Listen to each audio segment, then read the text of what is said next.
The Whispering Forest.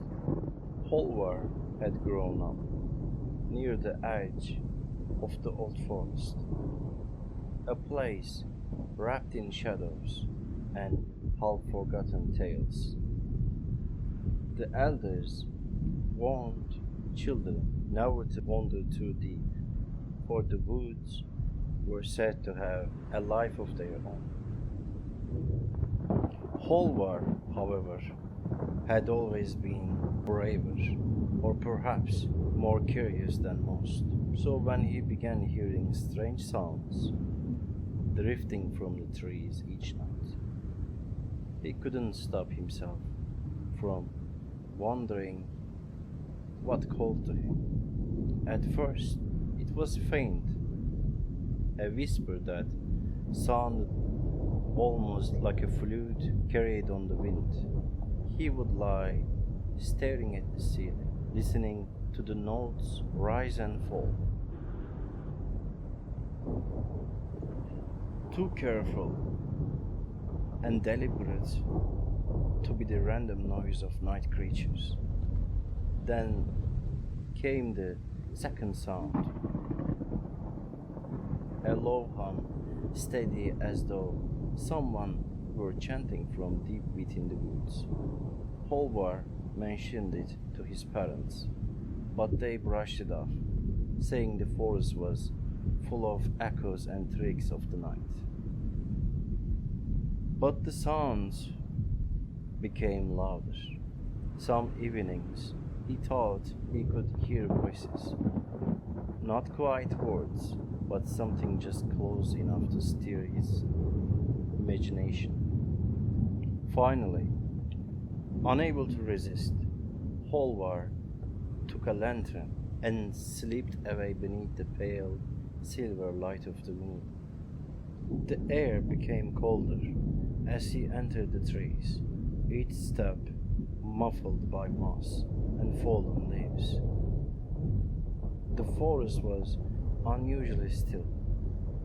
Holvar's pulse quickened, but he pressed on, lantern swinging at his side.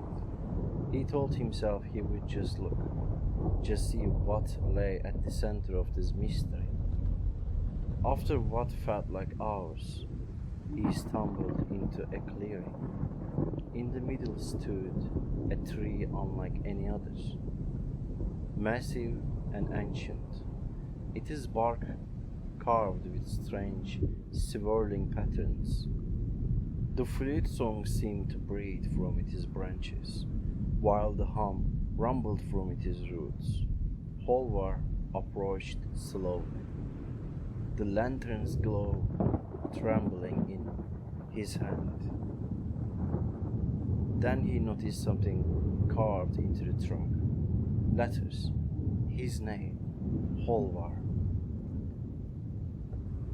Before he could recoil, the hum became louder. The lantern flickered and went out. In the darkness, he felt the ground shift beneath his feet. Roots uncoiled like serpents, wrapping around his ankles, pulling him closer. He cried out, clawing at the earth. But the more he fought, the tighter they gripped.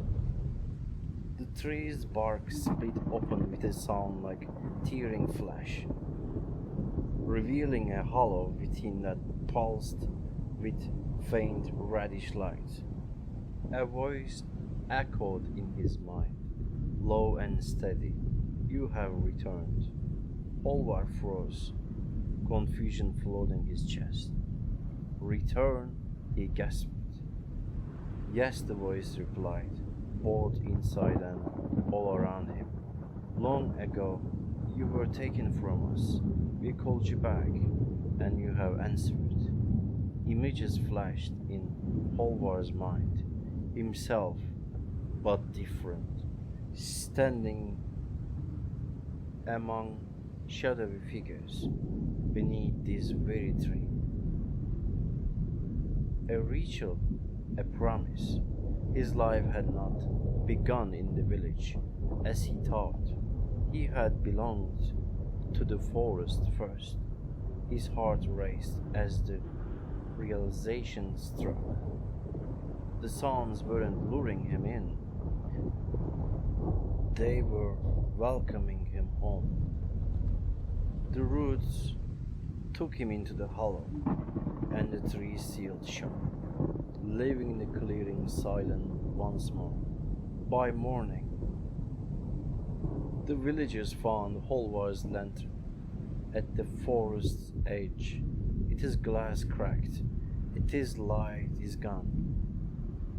The boy was never seen again.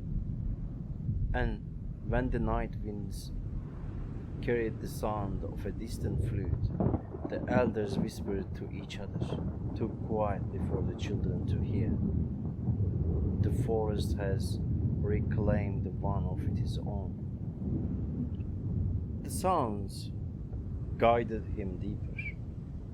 The flute-like notes floated ahead, waving between the trunks, urging him onward. The hum came from everywhere at once, like the heartbeat of the forest itself.